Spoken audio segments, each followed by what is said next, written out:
100 days wait loss ಚಾಲೆಂಜಲ್ಲಿ ಇವತ್ತು day 10. ಇವತ್ತು ಬೆಳಗ್ಗೆ detox water as it is daily ತೊಗೊಳ್ತಾ ಇದ್ದೀನಿ. ಒಂದು ಲೋಟ ಬಿಸಿನೀರಿಗೆ ಅರ್ಧ ಲೆಮನ್ ಹಿಂಡ್ಕೊಂಡು ಅರ್ಧ ಟೇಬಲ್ ಸ್ಪೂನ್ ಸಬ್ಜಾ ಸೀಡ್ಸ್ ಹಾಕ್ಕೊಂಡು ಚೆನ್ನಾಗಿ ಮಿಕ್ಸ್ ಮಾಡಿಕೊಂಡು ಬಿಸಿ ಬಿಸಿಯಾಗಿರುವಾಗಲೇ ಕುಡಿದ್ರೆ ಡಿಟಾಕ್ಸ್ ಡ್ರಿಂಕ್ ರೆಡಿ ಆಗುತ್ತೆ. ಆ್ಯಂಡ್ ಇದು ನಮ್ಮ ಬಾಡಿನ ಡಿಟಾಕ್ಸ್ಡ್ ಆಗಿಡುತ್ತೆ ಆ್ಯಂಡ್ ಬೇಗ ವೆಯ್ಟ್ ಲಾಸ್ಗೆ ಹೆಲ್ಪ್ ಮಾಡುತ್ತೆ. ಇದೆಲ್ಲ ಮಾಡ್ಕೊಳ್ಳೋಕೆ ಕಷ್ಟ ಅನ್ನೋರು ಅಟ್ಲೀಸ್ಟ್ ಬೆಳಗ್ಗೆ ಎದ್ದ ತಕ್ಷಣ ಖಾಲಿ ಹೊಟ್ಟೆಲಿ ಒಂದು ಲೋಟ ಬಿಸಿನೀರು ಕುಡಿಯೋದನ್ನಾದರೂ ಅಭ್ಯಾಸ ಮಾಡ್ಕೊಳ್ಬೇಕು.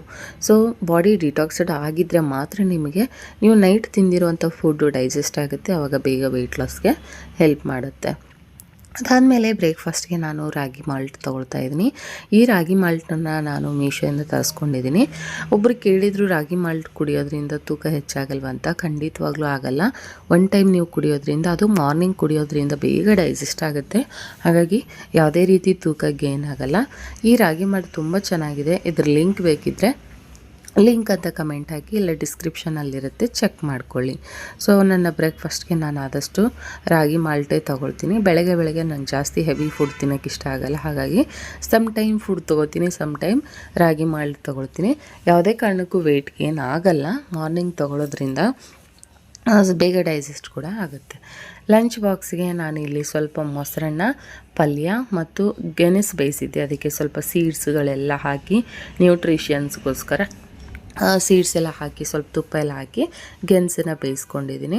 ಸೊ ಅದನ್ನು ತೊಗೊಂಡಿದ್ದೆ. ಆ್ಯಂಡ್ ಹಸಿ ತರಕಾರಿನ ತೊಗೊಂಡು ನಾನು ಲಂಚ್ ಬಾಕ್ಸನ್ನು ಪ್ಯಾಕ್ ಮಾಡಿಕೊಂಡು ಸ್ಕೂಲ್ಗೆ ಹೊರಡ್ತಾಯಿದ್ದೀನಿ. ಬಂದು ಸಂಜೆ ಗ್ರೀನ್ ಟೀ, ಇದು ವೆಯ್ಟ್ ಲಾಸ್ಗೆ ತುಂಬ ಹೆಲ್ಪ್ ಮಾಡುತ್ತೆ. ಸೊ ನಾನು 8 kg ತೂಕ ಇಳಿಸ್ಕೊಳ್ಳಿಕ್ಕೆ ತುಂಬ ಹೆಲ್ಪ್ ಮಾಡಿದೆ. ಅಗೇನ್ ಒಂದು ವಾರದಲ್ಲಿ 1.5 kg ತೂಕ ಇಳಿಸೋಕ್ಕೂ ಕೂಡ ಇದು ಈಗ ಹೆಲ್ಪ್ ಮಾಡ್ತಾಯಿದೆ. ಸೊ ಹಾಗಾಗಿ ನಾನು ದಿನಕ್ಕೆ 1 ಸಲ 2 ಸಲ ಇದನ್ನು ಕುಡಿತೀನಿ.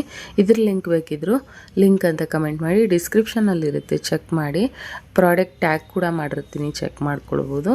ಸೊ ಇದನ್ನು ನೀವು ಆರಾಮಾಗಿ ತೊಗೊಳ್ಬೋದು, ಯಾವುದೇ ರೀತಿ ಸೈಡ್ ಎಫೆಕ್ಟ್ ಇಲ್ಲ, ತುಂಬಾ ಚೆನ್ನಾಗಿದೆ. ಬೇಗ ನಿಮಗೆ ವೆಯ್ಟ್ ಲಾಸ್ಗೆ ಒಳ್ಳೆ ರಿಸಲ್ಟನ್ನು ಇದು ಕೊಡುತ್ತೆ.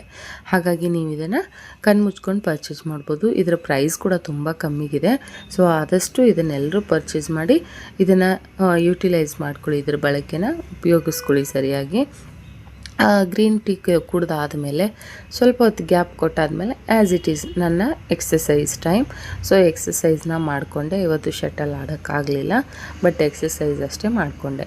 ಮಿನಿಮಮ್ 1/2 hour ಎಕ್ಸಸೈಸ್ ಮಾಡ್ಕೊಳ್ಬೇಕು, ಇಲ್ಲಾಂದರೆ 1/2 hour ವಾಕ್ ಮಾಡಬೇಕು, ಇಲ್ಲ ಸ್ಕಿಪ್ಪಿಂಗು, ಇಲ್ಲ ಏನಾದರೂ ಫಿಸಿಕಲ್ ಆ್ಯಕ್ಟಿವಿಟಿ ಒಂದು ಅರ್ಧ ಅವರ್ ಇರಲೇಬೇಕು. ಇಲ್ಲಾಂದರೆ ಬರೀ ಫುಡ್ ಕಂಟ್ರೋಲ್ ಮಾಡೋದ್ರಿಂದ ವೆಯ್ಟ್ ಲಾಸ್ ಆಗಲ್ಲ. ಕೆಲವ್ರು ಹೇಳ್ತೀರಾ ನಾನು ಡಯಟ್ ಫಾಲೋ ಮಾಡ್ತಿದ್ದೀನಿ ಬಟ್ ಏನೂ ಚೇಂಜಸ್ ಆಗಿಲ್ಲ ಅಂತ. ನಿಮ್ಮ ಡಯಟ್ ಫಾಲೋ ಮಾಡಿದರೆ ಖಂಡಿತ ಚೇಂಜಸ್ ಆಗುತ್ತೆ, ಬಟ್ ನೀವೇನೋ ಮಿಸ್ಟೇಕ್ ಮಾಡ್ತಿದ್ದೀರಾ ಅಂತ ಅರ್ಥ. ಇಲ್ಲ ಒಂದು ಎಕ್ಸಸೈಸ್ ಮಾಡ್ಕೊಳ್ಳೋದು ನಿಲ್ಲಿಸಿರ್ತೀರಾ, ಅಥವಾ ಅದರ ಜೊತೆಗೆ ಫುಡ್ಡು ಡಯಟ್ ಜೊತೆಗೆ ನೀವೇನೋ ಸ್ವೀಟ್ ತಿಂದಿರ್ತೀರಾ, ಇಲ್ಲ ಜಂಕ್ ಫುಡ್ ತಿಂದಿರ್ತೀರಾ, ಚೀಟಿಂಗ್ ಮೀಲ್ ಮಾಡಿರ್ತೀರಾ, ಏನೋ ಒಂದು ಮಾಡಿರ್ತೀರ, ಅದಕ್ಕೆ ಅದು ವೆಯ್ಟ್ ಲಾಸ್ ಆಗೋದಿಲ್ಲ. ಸೊ ಅದೆಲ್ಲ ಮಾಡಬೇಡಿ, ಸೀರಿಯಸ್ ಆಗಿ ಮಾಡಿ. ಆವಾಗ ಖಂಡಿತವಾಗ್ಲೂ ನಿಮಗೆ ವೆಯ್ಟ್ ಲಾಸ್ ಯಾಕಾಗಲ್ಲ, ಹಾಗೆ ಆಗುತ್ತೆ.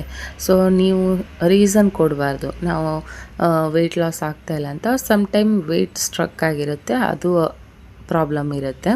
ಆ್ಯಂಡ್ ಅದಾದಮೇಲೆ ರಾತ್ರಿ ಊಟಕ್ಕೆ ಚಿಕ್ಕದು ಆಮ್ಲೆಟು ಮತ್ತು ಬ್ರೆಡ್ಡು, ಗೆಣಸು ಉಳಿದಿತ್ತು, ಸ್ವಲ್ಪ ಗೆಣಸನ್ನು ತಗೊಂಡು ನಾನು ರಾತ್ರಿ ಊಟನ ಮುಗಿಸ್ಕೊಳ್ತಾ ಇದ್ದೀನಿ. ಸೊ ಸಿಂಪಲ್ಲಾಗಿರಬೇಕು ಆದಷ್ಟು ರಾತ್ರಿ ಊಟ. ಹಣ್ಣು, ತರಕಾರಿ, ಸಲಾಡು, ತರಕಾರಿ ಜ್ಯೂಸ್ಗಳು ಈ ಥರ ನೀವು ತೊಗೊಳ್ಳೋದ್ರಿಂದ ಬೇಗ ವೆಯ್ಟ್ ಲಾಸ್ಗೆ ಹೆಲ್ಪ್ ಆಗುತ್ತೆ.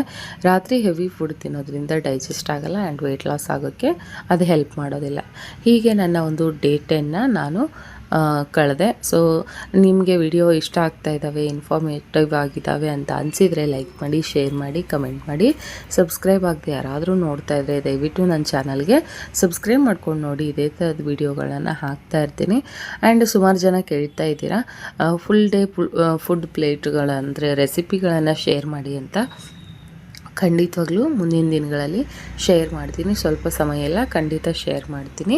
7 days 7